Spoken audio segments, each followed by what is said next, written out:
format for a 30 cartridges box. Now here is mounted the format for a 24 cartridges box, and we change it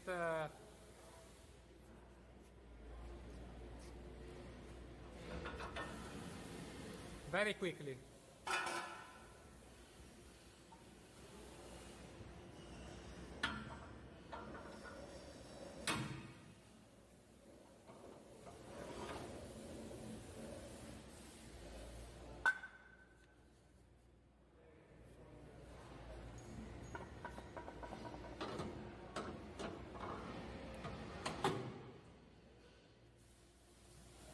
Then you set the size here.